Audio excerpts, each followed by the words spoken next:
Why not be opportunistic and follow the money and follow where the budget is? Because there just may not be that budget or demand for that niche you want. So I think you need to be a mixture of both opportunistic and strategic in this marketplace.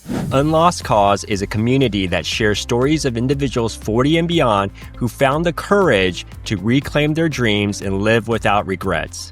I'm David New, and I hope these stories help you find joy, purpose, and passion in a life true to you.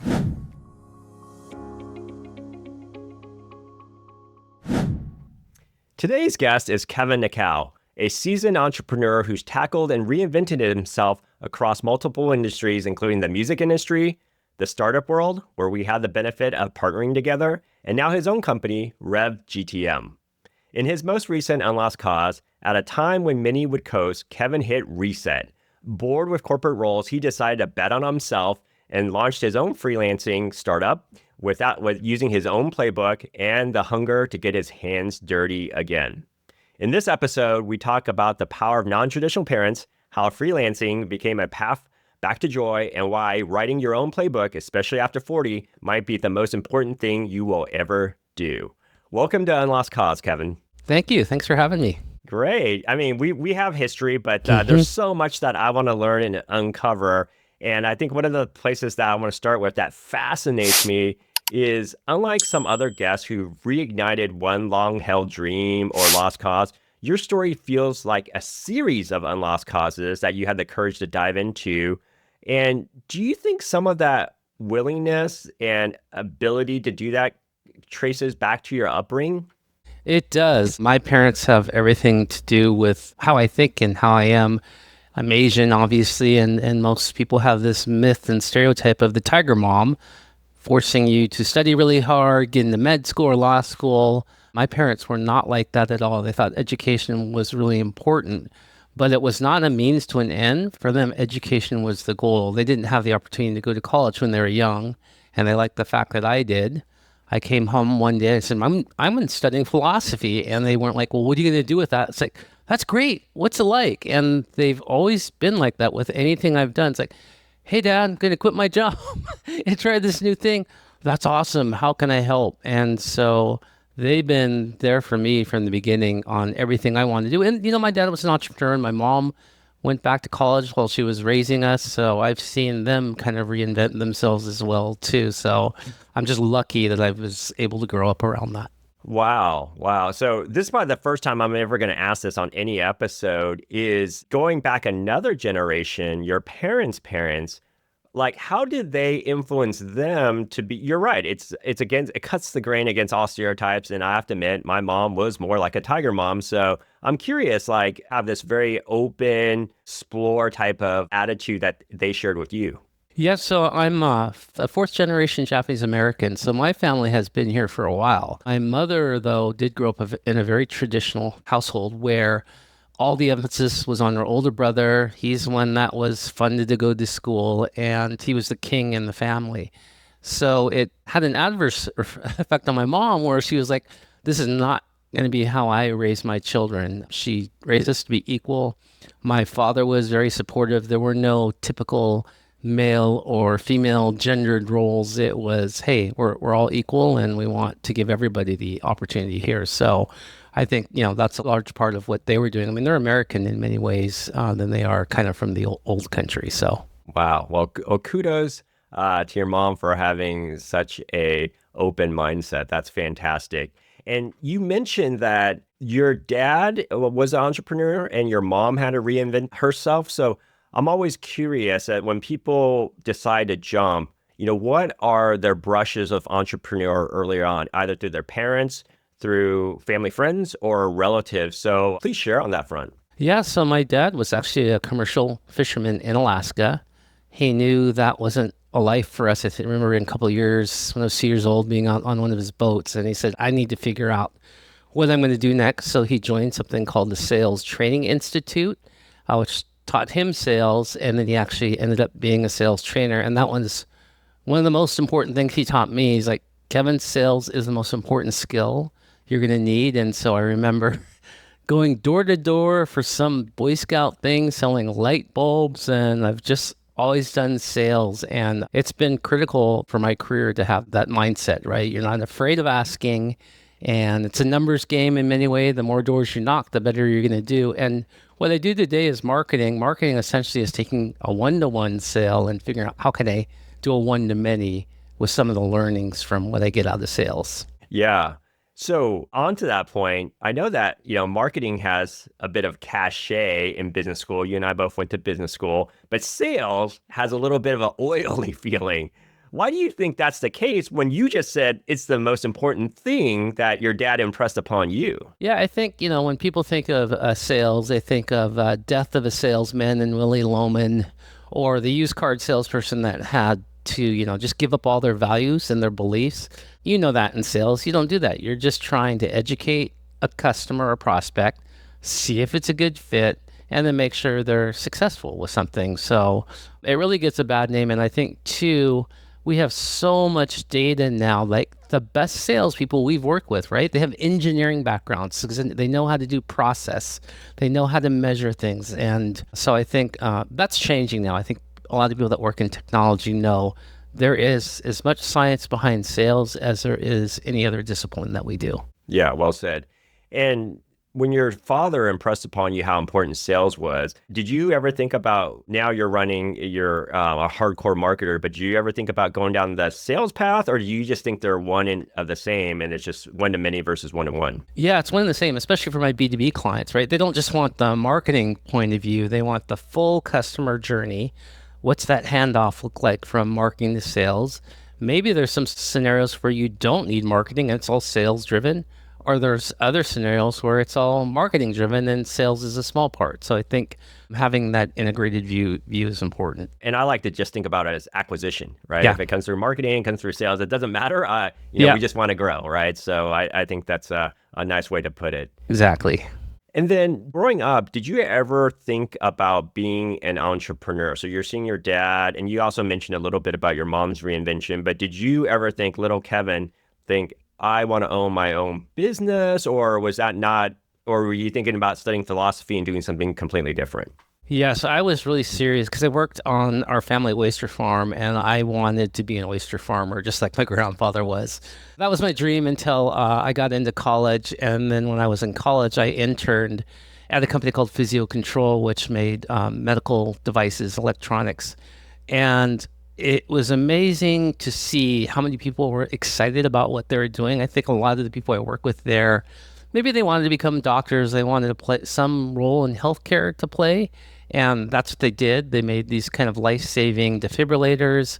And it was really great for me to see people that got excited about what they do. And so it was at that point I said, okay, how can I marry what I like to do with business, get a paycheck for what I love to do, just like these people are? And that kind of had a big impression on my life. Mm-hmm, mm-hmm. So you went from this dream of running the family oyster farm to then thinking about doing something more on the marketing and corporate side. Yeah, so the company I worked for was healthcare. They actually offered to fund me through business school. I declined it because I just wanted some options. And the thing about business school is it gives you permission to change and do something different.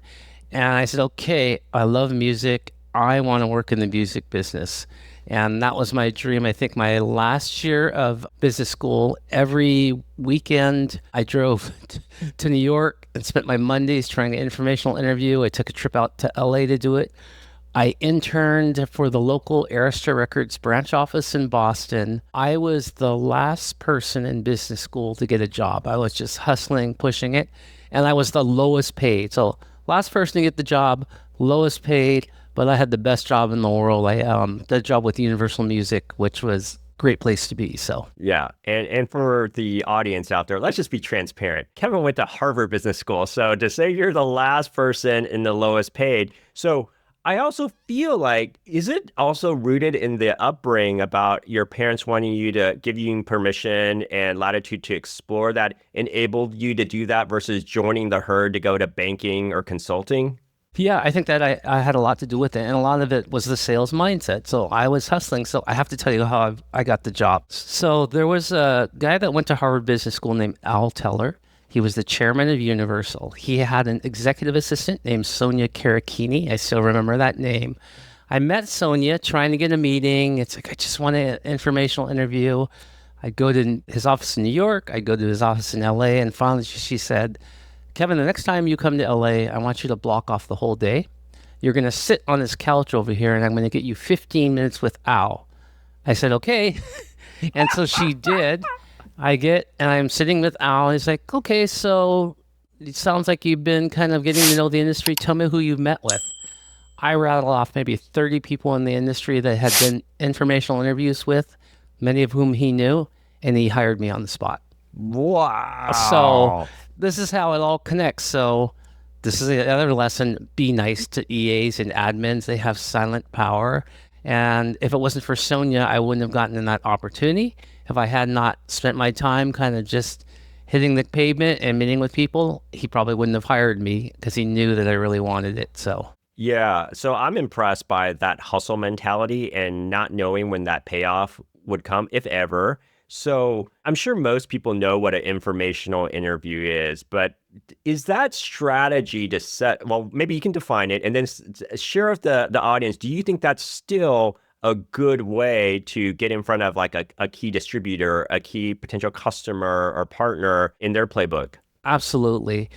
And people don't take advantage of it. I'm surprised. Like, I've gone to speak at colleges, like, yeah, if you want to network, just set up time. Maybe you get a few takers. So it's really important because you learn more about the business, the language. And then when you get into the industry, it's like, oh, remember me? I met you at this thing. And so, I mean, you probably know this doing fundraising too. A relationship can build over time. First meeting, hey, this is what I'm doing. I'm raising money for this. Oh, next meeting, hey, I've launched. You see article in TechCrunch? We just got a whole bunch of our first customers. So you're building proof points along the way, really building a relationship versus just something being transactional. So yeah, and I think for a lot of the listeners is if their goal is to, run a cafe or run a machine shop, I think it's totally fine just to reach out to some of those people and say, hey, I'd love to buy you coffee and learn more about it, right? Not to be greasy or slimy and steal competitive information, but just like, hey, what are the hours like? I've never done this. What are the main challenges to know more about it before you jump? So I think that informational interview strategy can work well for if you're coming out of college or you're thinking about doing a career change when you're 40 or older. yeah. And people will play it forward too. It's like, I will go back to people that did an informational interview with me and say, hey, can you help this other person out I just met with? I think you'd be great to talk to. So yeah, totally recommend getting out there. And again, you think, well, I'm over 40 and I'm going to do an informational interview. It's like, absolutely, right? That's what founders do to raise money, right? It all starts with a casual conversation. And then the next kind of unlost cause that you went after, or lost cause that you turned into unlost cause, is the startup world. And that's where our paths also cross. So can you share like that transition from the music industry and the why and the driver around going into the startup world? Yeah, so kind of one subchapter of music is I actually started my own record label. And the idea was it was an offline, online record labels. First, we digitized things. So we made CDs, we put it on the internet. And what was unique about what I did is I did not sign any new artists. I picked up artists that used to be on major record labels, but still had a following and toured. I had all this data on what their former sales were. And I gave the people, we had two people that decided who to sign. It's like, hey, look at their sales, use some discounted rate, and you can make the offer based on that. And it was great. So we did a collaboration between the Presidents of the United States of America and Sir Mix-a-Lot. We did one with the Wailing Souls, a reggae group. And kind of one of the moments I'm most proud about is for reggae music at the time, everybody started using synthesizers. And I really love like full horn sections with trombones. So I asked the Wailing Souls, like, why do you use these cheesy synthesizers? Like, oh, we can't afford to go to the studio anymore. It's like, well, how much would it cost to put you in the studio? It's like, oh, well, we were part of Bob Marley's crew. We can go into Trenchtown. We will record with all the musicians there. So we did it. The recording came out beautiful, and we got nominated for a Grammy Award. So that was a huge, huge thing that I'll always look back at. So in many ways, that was my dream. I lived it.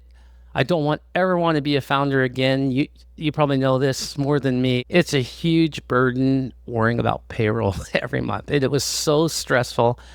I had the best job, but I was not having any fun because I was so worried about running a company. And that's when I said after that, it's like, running it is nice.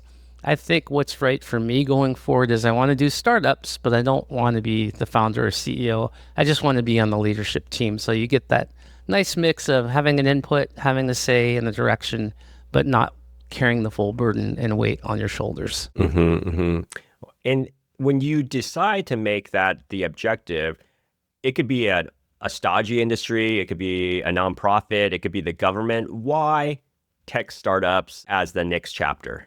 Oh, because they're just open to change. There are no rules, right? And I've seen so many times. I can remember at one of my first startups launch, it was music. We hired two salespeople. One was this industry veteran, knew what he was doing, great relationships. The other was the founder's brother, who was just charismatic, a hustler, and he made all the sales. The younger brother with no knowledge because he didn't know what the rules were. He just had passion and a commitment. And you just hear that time and time when you don't know the rules. I think you're not burdened because you're all disrupting. And so whatever worked with you for you somewhere else may not work for you in the new situation. So, and then what were some of the key learnings that you got out or about yourself as you went down the startup world? Because that is almost like getting close to when you jump for yourself. So I'm just curious, like what were the transitions from Kevin realizing like I started my own label, which is incredible, and learned a lot that I didn't want that stress. Then I'm going to join a team. And what were the learnings about and changes in Kevin's mentality through those startup war wounds and experiences? Yeah, I think coming into it, you're much more appreciative of that, how great that role is to be one of the leaders and not be the sole leader. And so I had no desire to do that. So it was great for that. And two, also, it gave me a lot more empathy for the founders that I work with themselves, like on what they're up against. So I think it was helpful just to understand that, right? And sometimes like, why does direction change really quickly? Or why are we doing this all of a sudden? Because you're just pivoting and experimenting to find the right product market fit or the right playbooks to make sure you're successful. And as a marketer, with the internet booming, right, and the sources of digital information and exhaust everywhere, were you a bit of a kid in a candy store in terms of like piecing that together and leveraging it to create a funnel and target prospects? Or, what was that like? Because it almost feels like a bit of a golden age for the coming of age of marketing. Yeah, it was awesome, especially some of the affiliate deals. I mean, we could buy ad inventory so cheap and build our market. So I think that was in the very beginning. Then what happened is these internet portals came along, AOL, Excite, Alta Vista, and they were charging $25 million to be on their site.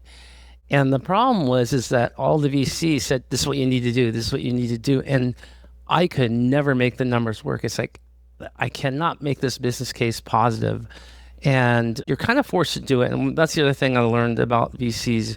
VCs are some of the smartest people I have ever worked with, but they move in herds. And they have to, right? Because they don't want to be stuck with an investment that nobody else believes in. So they need something that they can tell the right story around to attract follow-on investment. But it definitely is kind of a mob mentality. So I think it's important not to get caught up in that sometimes and end up doing a sock puppet ad during the Super Bowl that doesn't do anything for you. So great. And then after the startup world, you then transitioned to more of an established business that was headquartered in Europe, if I remember correctly. Yeah, they were still a startup, right? Okay. Yeah, so it was still definitely a startup thinking, expanding markets. They'd gone public.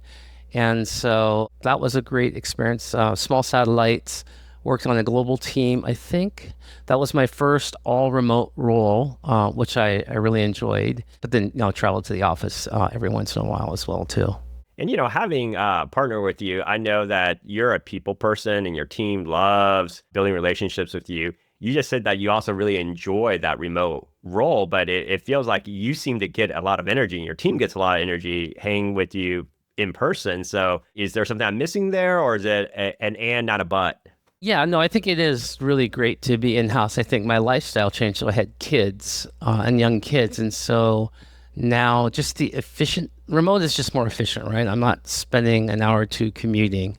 So that's part of it. And I get all my energy and joy out of just being around them and their friends and families. And then so leading up to when you decided to lean into RevGTM, what were like the prior 1 to 3 years working at that company, and what were you learning about yourself that was maybe getting you closer to the edge of jumping to start your own company? Yeah, it was kind of the same thing in which as I progressed and I was just managing people and I wasn't able to do marketing and kind of living vicariously through the work they did to optimize a landing page or get a new campaign going. And you want to kind of be somewhat hands off so people, your teams can feel empowered to do stuff.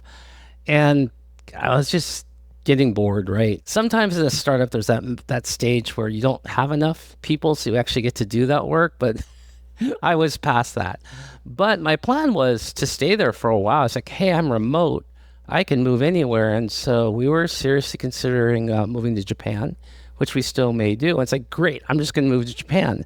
And I found out that even though I was remote, when you move to another country, it triggers a whole bunch of tax liabilities for a company. So that was one. And two, though, we did a lot of work for the government and defense. And while I could work for a limited amount of time in another country, I could not be there full time. So I was like, okay, I'm not going to be able to move to Japan. I better start thinking about what I'm going to do to be able to pursue that dream. And I just decided to go freelance. I will share something with you, though, that I don't think is true, but we all have a little bit of psychology that hurts us. And for me, I always felt like maybe consultants were not at the same tier as somebody that was in-house. And that's really unfair, but that was in my mind. And so I kind of always wanted that in-house validation. Oh, I work for this company. Look at them. They're public and they're doing these amazing things too. Oh, I'm a consultant freelancer, out hustling for my next gig type of thing. So I kind of had this kind of negative stereotype of consultant. So even though I've been one myself, I've hired consultants, it didn't feel like I was moving my career up a notch. And again, those are the vanities and the ego-driven decisions that you make that aren't good for you. So Yeah, ironically, being a former management consultant, I think the opposite. I'm like, oh, they tend to be smarter and more on the edge. Oh, I should clarify that. Management consultants from like a big firm, top tier. I am by consulting that more like a freelancer. I hang my old shingle, right? And I should really say that I'm more of a freelancer than I am a consultant. I don't tell people what to do. I actually do the work for them. So okay, so I think this is super interesting because so we have a lot of our friends and network is our former MBA buddies. And usually the routine is as you get more senior, you don't quote unquote get your hands dirty and your team does it and you become more of a coach than a player. But you seem to chafe against that and you actually want to get dirty and be there. So which cuts against the grain of what the stereotype is for graduates of business school, right? yeah, no, I love playing the game. I mean, strategy is nice, but with marketing, a lot of it is execution. And I think it's when you are in the weeds trying to figure something out that you get the real nuggets of insights that make it like, hey, everybody knows that you should be successful with meta ads, right? It's one of the biggest platforms out there. And so strategically, yep, want to be there, but how you actually do that, that's what you find out when you're actually running those programs and testing and you're optimizing your way to success. That's sort of like, I get really happy when I'm able to take a campaign and make it work versus just giving somebody some advice and saying, you should do this strategy. Yes.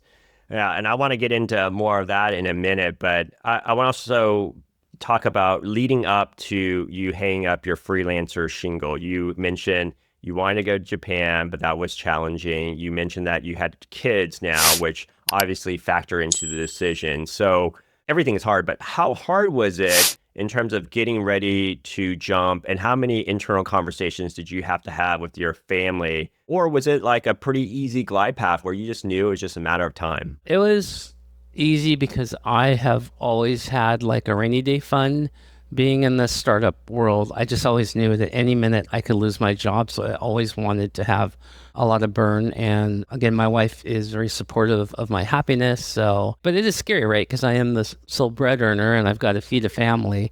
But it is good to plan for it. One of the things you'll find out is just like medical is really expensive. And I made the mistake of saying, okay, I'm just going to pay the company's Cobra plan and it's going to be great. But it actually, they were not getting a really good deal. And I found a much better deal on the exchange. But you have to do your research there. And so I would say prepare for things like that.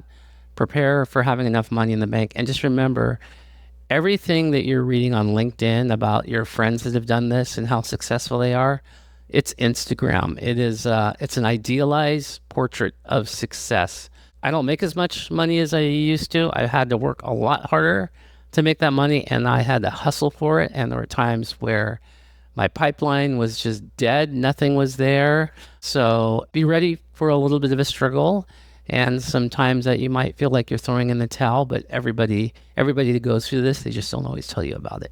Yeah, no, thank you for being transparent and authentic and sharing that. And I think that's one of the reasons for starting the UnLost Cause community is one, it's lonely at the top. And this is the real, because there's a lot of like those shorts you get on YouTube or whatnot, like, oh, just do this and you'll lose 10 pounds and then you'll make $10,000 overnight. And that's not reality. That's just like bogus ads to try to get your attention and hit the easy button when being an entrepreneur or turning a lost cause into unlost cause. There is no easy button. There's just how hard do you want to work to reach that dream, because it's that important to you.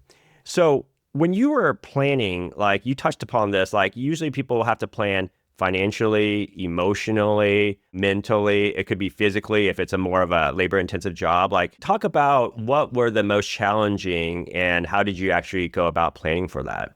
Yeah, I started like, what can I do where my skill sets are more up to date from an execution standpoint and the thing that people want. So I started with account-based marketing. There was a lot of need for it. And so I started there. But there's some areas that I hadn't done for a while that I really wanted to do, which was paid ads on LinkedIn, Meta. I had not done that for a while, but kind of with each new client, I was able to kind of test out the waters and explore some of those other things. So that's the nice thing about being a freelancer is you can try new things. And I actually hired coaches for me on Meta ads because I knew it had been a while and I wanted to make sure I was doing that. So I was being paid to do it, but I also wanted to get a second opinion. So in some cases, maybe I didn't make any money on a project because I was just paying out to learn, but now I'm better trained for doing some of this stuff. Yeah. I think one of my favorite sayings is that there's a time to learn and there's a time to earn, right? Yes, so, yeah. Obviously you're making that investment in yourself, and what better ROI than investing in oneself? Yeah. I think I told you before, I was so non-strategic, right? Everybody says, pick a niche, be an expert at it. I was super opportunistic. Like if I felt like I could do it, I can do that. I would do it. I mean, there were some things I can't do and they wouldn't say I could do it. And I would be upfront. It's like, look, I've never done like local ads for this local fencing company, but I'm willing to give it a shot. And I'm not going to charge my full rate because I don't know if it'll work. But if I do get it to work, we can talk about going to my full rate. So I actually did that in one case. So. Well, okay, so let's talk about RevGTM. First, explain the name, and then what are the areas that you focus on at RevGTM? Yeah, so revenue was really, I started with the GTM first, which is go-to-market, which to me is like the modern day name for what we used to call campaigns. And I think it's more inclusive of all the things you need to go to market, from your sales team to your customer support team to what product does. So I help companies with their go-to-market, added the revenue to it because I try to have a bias and use revenue as the scorecard of that go-to-market. I notice a lot of good product marketing plans are very solid about who you want to reach and what you want to say. But I noticed a lot of them are just missing the revenue impacts and setting real targets around those things that you want to do and having that scorecard. So, and then just from a marketing standpoint, I mean, people are spending money on me as a freelancer. It's a lot easier to make that case when you're talking about revenue than when you're not. So, a lot of our guests on UnLost Cause, like they got bit by some dream to open a restaurant, and then they do this later on in life. But for you, what I'm capturing, Kevin, is that you wanted to be a freelancer, but you actually didn't know what you wanted to do in the marketing. You just wanted to get your hands dirty. And I wrote down, you took like a skill set kind of inventory, and then instead of using a playbook, you put it out, almost out there to take opportunities.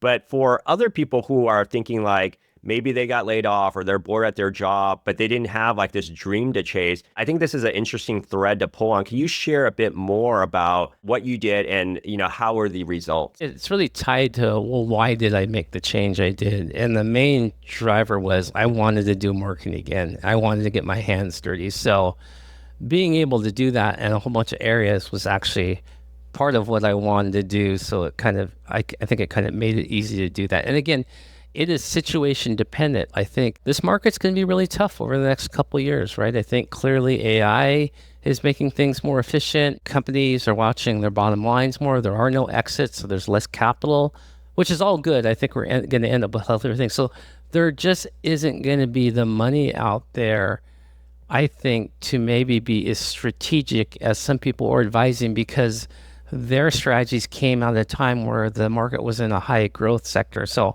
I think it kind of makes sense to make sure you own a niche, but if you can do more than that, why not be opportunistic and follow the money and follow where the budget is? Because there just may not be that budget or demand for that niche you want. So I think you need to be a mixture of both opportunistic and strategic in this marketplace. Things turn around. There's a huge demand for talent. I think you can start to call your shots a little bit more. But for now, hustle and chase the money. Got it. So you're saying, like, traditionally people will say niche down into something like I'm Facebook PPC expert. And you're saying that works when the economy is robust. There's a lot of money going around. But in tighter economies, you got to expand the fishing hole to be able to survive and keep going because you're not getting a corporate paycheck. That's right. Maybe there's more demand for TikTok. So learn that. And again, it's like, well, should I really tackle something that I don't know how? Well, just learn how to do it and bill accordingly, right? Set the right rates. But somebody that knows marketing, that's very data driven, can learn any channel as long as they want to and put the time into it. Yeah. And I would imagine that your prospects love the fact that they've got a Harvard-educated MBA who's run huge marketing companies, huge marketing budgets, and he wants to do the work, and he's not going to turf off that work to someone else. They must love that. I think so. And in fact, the part of the thinking came from our mutual friend, Andrew, who worked at Tiny Pulses. He gave me a book called A Company of One. And it's about this guy that starts his old agency. And one of the things he did very intentionally is he did not hire anybody, because he's like, well, then I just have the same headaches of running a company again. So I do the same thing. It's like, I'm a company of one. I will help coach and train other people on a team, but the only times I will subcontract work is if it is very technical and I need help doing something, then I might hire somebody to do that. So, yeah. And, the other thing I'd love to ask you and get your thoughts is, as I reflect on myself being a venture-backed CEO, there's this ego part that's wrapped up. And I know people are inviting me to steak dinners, panels, because they want something from me, probably my business, my budget. And I know that intellectually, but I can't help but feel good when they're petting me like a lab. And I'm like, that feels good, right? And then so you're, this high ceiling marketing guru, and then you're going to hustling and scrapping for deals as an entrepreneur startup. How did you manage that ego transition? Probably much better than I did. I don't know if I really have. I just like what I'm doing. I'd love to have something with some prestige. I don't, but I've been fortunate enough to have those prestige positions. No, it didn't make me that much happier. Maybe more interesting in a cocktail party, but at the end of the day, I don't have enough time for the friends I do have. So, And now how long have you been doing RevGTM now? About over a year and 4 months now. So okay, yeah. And share with the audience, like, how has the last 18 months been? It's been a little bit of a roller coaster, right? And The advice that people give you is just always keep your pipeline going. So I'm trying to do that now. A lot of what I did to get clients was just do marketing again. And so for me, it was getting on the learning curve. So I actually started doing outbound email, and that worked really well in the beginning. It's not working so well for me right now because I think a lot of people are doing it because it's really easy to do now with all the tools and things that are out there. So I've had to kind of adjust and do different techniques. So that was one. The second is, again, I chased any opportunity that I thought I could deliver on. And what's helped too is just having some clients that keep on coming back. So when you have good retention, then it makes kind of the need for finding new clients easier, I guess. And do you typically do project-based work or hourly-based or retainer-based, or what type of arrangements do you usually do for your RevGTM clients? It's been a mix of fixed project and hourly. And this is the one thing I really had to learn is when I worked in-house and I had a problem, I would probably overinvest the time I spent on it. Just because I like doing it. That's been really tough for me on the consulting side. And that's actually not fair to my clients that are hiring me on the hourly basis when I'm kind of being maniacal about trying to get an answer, and maybe they only want to pay for 90% of it. So I've kind of had to balance that a little bit. So yeah, pricing's been the one tough thing because again, you definitely want to tie it to the outcomes, and ultimately people will pay for you if you're making a business case for them. But I've had to use a mix of all those things, and I think that's an area that I probably need some improvement on and trying to figure out how to do that right. Yeah. And then being company of one, there are certainly advantages to that, and there are some drawbacks to that, right? What would you say are the maybe top one or two pros to being a company of one, and maybe one or two drawbacks of being a company of one? Yeah, you actually don't have to plan as well. Right, because it's just my time. Yeah. I don't have to think of these other people and it's going to fit in their schedule. So that's one thing. The drawback though is it's good to have a second set of eyes, kind of look at what you're doing. And so I don't have that. And then there are some times where I get a lot of work and I'm working all weekend on this stuff. And so just for kind of being able to delegate work and not get too burned out, I think it could be helpful. But I'm still like being a company one. And this is where AI has made things a lot easier. So I think I shared on LinkedIn one e-commerce client with a ton of data, and all the data is sitting in a MySQL database. I was always bad at SQL, but it's like, okay, I got to figure it out again. This is going to take me 2 weeks to learn it. And I just searched AI for SQL, and I found this thing called Blaze SQL, plugged it in, and please tell me the number of customers who bought this product and then also bought another product, and boom, I get my answer. Don't have to know SQL. And so things like that AI has made my life a lot easier. So yeah. And I will say for listeners out there, we'll have Kevin's LinkedIn, but if you're not following him, you should certainly follow him because he has great overall strategic advice. But since he gets his hands dirty, he gives great tactical advice that you're going to be able to apply to your business or your colleague's business or thinking about how to run your own business. And then, so as a company of one, there's a saying out there that it's lonely at the top. And that's one of the reasons why I joined other organizations like Entrepreneurs Organization to commiserate, right? Like you mentioned earlier at your record label, it's hard to say, am I going to make payroll? Like you can't talk to your employees like, hey, excuse me, what do you think would happen if I didn't make payroll, right? Like they would freak out, right? So I'm curious, like one, is it lonely? And then two, how do you address that with some type of community or network for you? You know what? I have never had that existential angst as a company of one. And I think that has something to do with it, right? I'm not managing or responsible for other people, just myself. So I just have not had a lot of high drama. I need to talk to somebody right away. Maybe I've had one client I didn't like working with, and so I would transition that out. But you kind of have more control over your environment when you're a company of one. Great. And then what about, you mentioned you have family, so other consideration sets. How has transitioning from a large company where you're managing a team to now being a company of one, did it tick off the boxes of being able to be more present, be more available, show up for your kids in a different way? Or was that a mirage? It's actually worse. No, I make my kids lunch every day, take them to school. Most days they pick them up. So I've had more flexibility in time because I'm not in meetings anymore. And there is no board of director or CEO that has control over my schedule. So I've been able to do things. The other thing I'll say too, though, is like it's still a lot of work, but I like what I do. So I actually get a lot of fulfillment out of my job.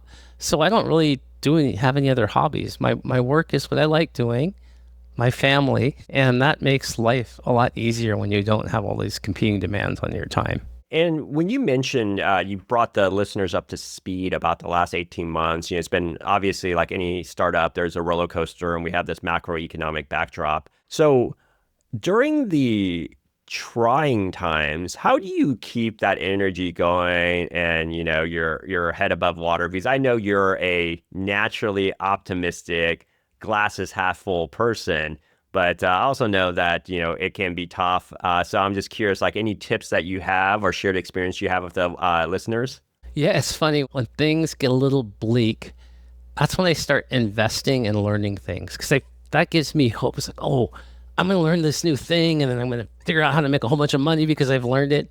Most of the times I don't, but it's a way for me to feel like I'm doing something about it and not feel stuck and hopeless. Mm-hmm, mm-hmm.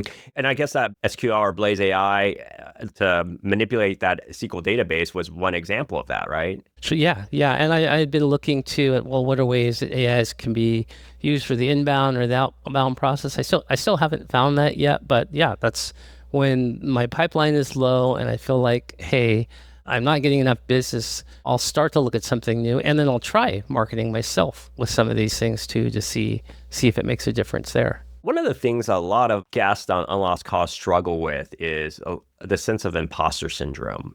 Now, so I wanted to ask you this question because I'm like, look, this person's well-educated, has got this great degree, ran these big marketing departments, big budgets. Do you feel like, that's in the rearview mirror and you're struggling with other things like demand gen, all that, and you feel really confident because you have the pocket aces and you feel really confident, or does that still creep in every now and then? I know I should be humble and say, yes, I have imposter syndrome, but I don't. I just don't. I've just been through enough cycles. Now, what I do know is not everything is going to work for every single company on the marketing side, right? Some cases it could be because I didn't do the right marketing, and in other cases I might be targeting the right people. Like I do worry about something not working, but I always give it my best shot. And it's funny, I get nervous when I look at LinkedIn today. I see a lot of people that should have imposter syndrome. Yeah. Just sharing stuff that it's like, this is BS. And I really wish LinkedIn had a downvote button. I think they're going to need it just like Reddit does. There's just some bad information that gets out there. And some of these guys are really smart. They've learned the LinkedIn algorithm. If you see that, comment on this to get my download, that's probably an imposter. And you can always tell too, because their claim is like, I just did this thing and did this great workflow, and now I have $10 million of pipeline. Well, pipeline is not sales. It just means somebody spoke to you that might have a budget and might be somewhat interested, but it is not sales. Mm-hmm, mm-hmm. I love that. LinkedIn needs a down button for you LinkedIn engineers out there. So let's roll the tape forward a little bit. And let's say in 2 to 3 years, what does RevGTM look like in an idealized world for Kevin? I think a lot of what I'm doing today is going to get solved by AI. So I have to figure out what that's going to be. And I'll give you some practical examples of that. Let's look at Google Ads. With Google Ads now, you can use their Performance Max tool where you just upload a whole bunch of images and it does the mixing and matching and targeting for you.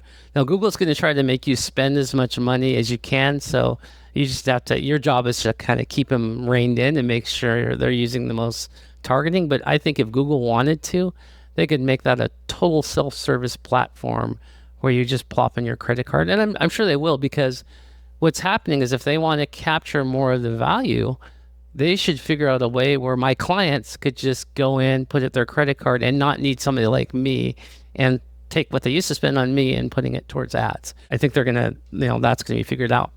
Another thing I do is conversion rate optimization. I'll look at a page and say, okay, here are the things we can fix. I've been doing some prompts in ChatGPT on some pages, like, wow, they just got 90% of the stuff I would have done. So we're getting closer. And so I don't want to be caught in the situation where a lot of this stuff can be taken care of through other means. So I don't know what that is to stay ahead of the curve, but I'm going to try to figure out and see what that is. And maybe there is no staying ahead of it. Maybe I'll just set up an ice cream shop or something. Now, this idea that, AI is going to take these jobs and, maybe you'll surf the wave or maybe the wave catches you. Does that make you fearful at all? Or given your upbringing, your philosophy, background, learning new things, reinventing yourself, you feel like I will always be okay? Or does that actually, in the back of your mind, you're like, oh man, with the family and everything, I just gotta, keep humming along? No, I think I will be okay as long as I stay ahead of it. So this is where I think some paranoia and kind of nervousness about it is going to push me to stay ahead and not try to hold on to the past that won't be there. I mean, I see the other thing too. I'll have one or two clients that they use AI for everything. And they'll say, look, I just wrote this go-to-market plan with ChatGPT and it looks pretty good, but it doesn't tell you where to start. And then I think sometimes it can create more work if you don't have the experience. So I think it's helpful, but you need sometimes the right perspective in which to make some of the judgment calls. And again, what is the body of knowledge coming from? It's just the data that they scraped at this point in time, and that can change, right? What can't tell you what's probabilistic or happening in the future. Maybe it can, but for now it isn't. So yeah. So, I wrote this down is that, you're thinking about, hey, AI might be taking jobs in the future. And as parents, you said you studied philosophy and your parents were like, great. Do you think kids should be doing more broad-based given this AI boom coming along? Or do you think that they should be niche like data science and maybe software engineering that is the underpinning of maybe some of this AI? I'm going to do exactly what my parents did, which is encourage my kids to study what they love. My son's really into history and map making. Just do that. I'm not going to worry about what the commercial potential is that for him later in life. I think it's the thirst for learning and the commitment to learning that will drive that growth mindset for continued success versus a specific set of technical capabilities that are needed. And I'm curious, like, how does your wife and kids, and maybe even you see yourself differently now that in the last 18 months when you said, hey, daddy's going to do this jump, and then you actually jumped, they're like, oh, wait, you're home more often, you're not on these calls, or maybe you're not. So I'm just curious, like, how has that impacted your immediate kind of family? I don't get as upset over little things, although I still get upset over little things, Yeah. but not as frequently. And I'm just around them more, and I can have the flexibility to do these things. And I've actually been able to get involved more with my kids' school, which is something I always wanted to do. So they definitely see more of me at home and in the classroom sometimes. I just have to ask on the behalf of the community because you are a marketing expert and I learn hacks and tips from you all the time. Are there any hacks or tips that you want to share with the audience? Oh, geez. As much as I just dished on LinkedIn, one of the things I've done is a lot of people think you have to post to get success out of LinkedIn. And you can actually get a lot just by commenting. So you can go to a popular post and you put in a comment. That thing could have 4,000 or 5,000 views. And I've noticed a good comment will sometimes encourage people to go to your profile. So definitely think that's a good hack. Again, this is specific for me, but I built a website. I think somebody told me advice, you don't really need a website, just hang up your shingle. It's like, no, I want to build a website because half the things I'm going to be giving advice to my clients on is how to get more out of their website. So eat as much dog food as you can, and you can learn and use so many free tools. And that's important. Like if you're managing your cash flow and stuff like that, there's just a ton of stuff out there. You can learn HubSpot without spending a dime. Just get on their free plan and start playing around and get certified. Wonderful. And one of the fun questions I like to ask is if you had a choose a song or a movie or a TV show that kind of embodies your life, which one would you choose and why would you choose that? I feel like, I don't know if there's a movie, but it's a metaphor, like a cat has nine lives. I think I've definitely had nine lives, and not by, almost dying, but by being able to explore and try new things. And, definitely will never have any regrets about what I've done, because I've always kind of tried it, and sometimes it works and sometimes it doesn't.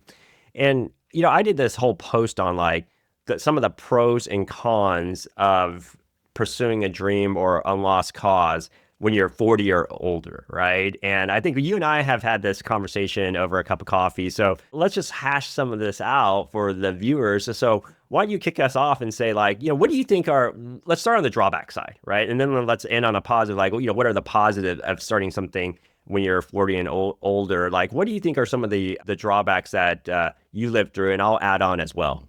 Yeah, one is financial, the opportunity cost, right? If, in my case, if you decide to go out on your own and you can get that big corporate job, those pay very well with bonuses and stock.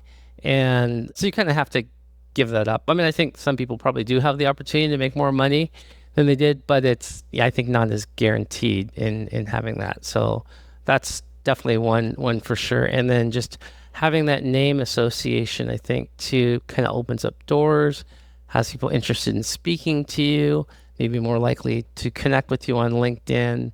I guess that would be another drawback.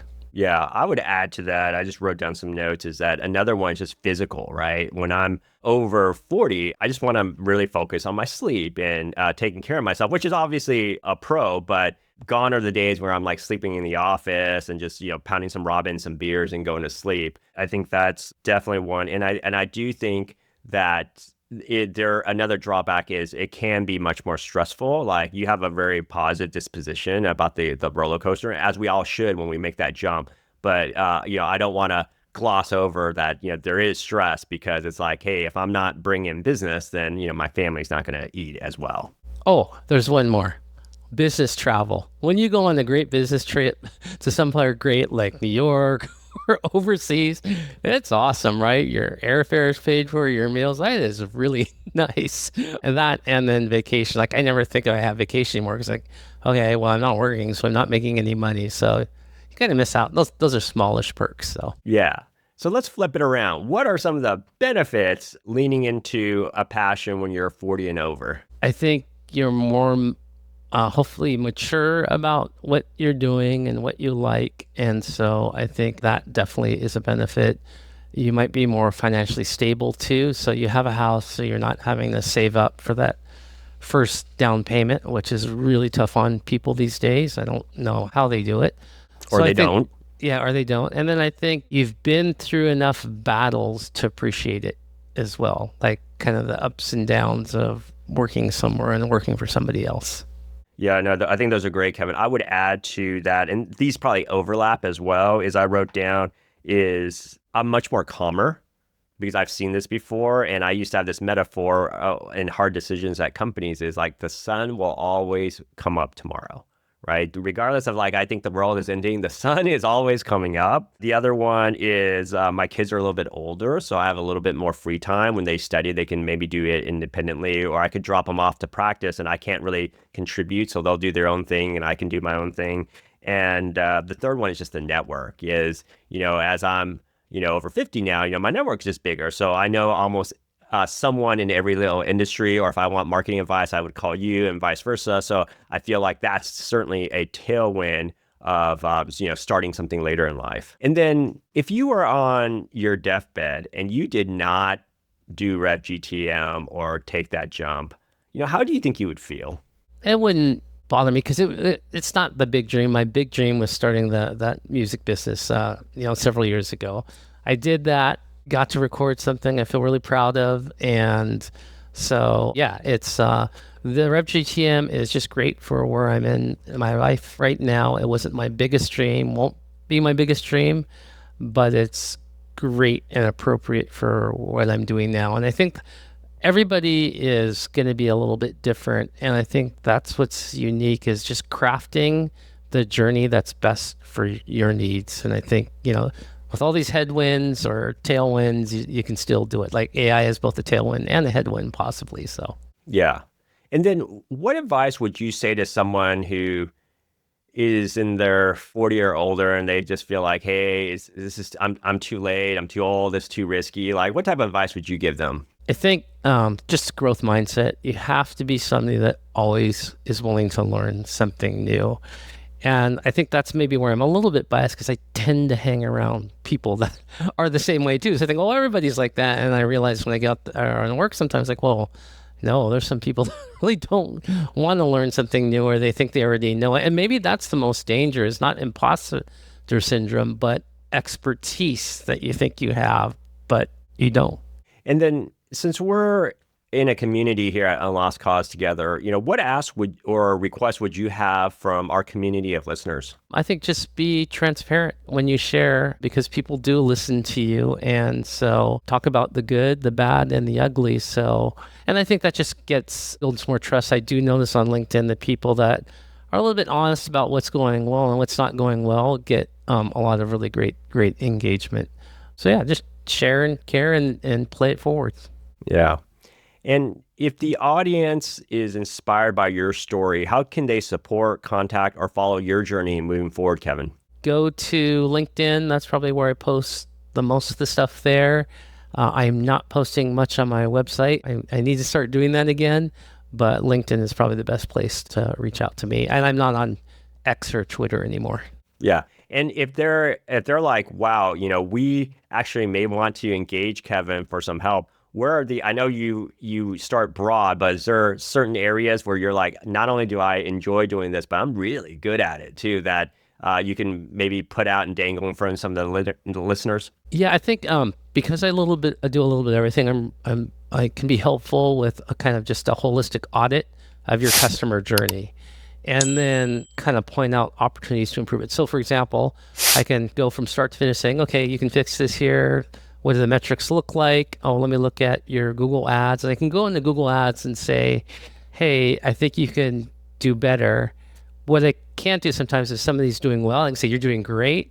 But to get to the next level, you really need an expert. That's not me. Let me recommend somebody to you. So I think, just a fundamental understanding of the basics, and then know enough to where, okay, now you need the expert to really drill down and improve your sales motion or your PR stuff. Yeah. And it kind of reminds me of like what you do when you don't know something. You engage with someone to get you 80, 90% of the way there, so that you're ramping up, you're learning, you're up to speed on that. Yeah. I'm still hiring coaches to help me. So great. Well, Kevin, your story is a reminder that reinvention isn't about age, it's about agency. You don't need to blow everything up to build something new, but you do need to listen to what excites you. And sometimes the things that you're supposed to do is just not going to do it anymore. So to follow Kevin's work, please visit RevGTM.com or connect with him and follow him on LinkedIn, Kevin Nakao, Nakao, and I'll put that in the show notes.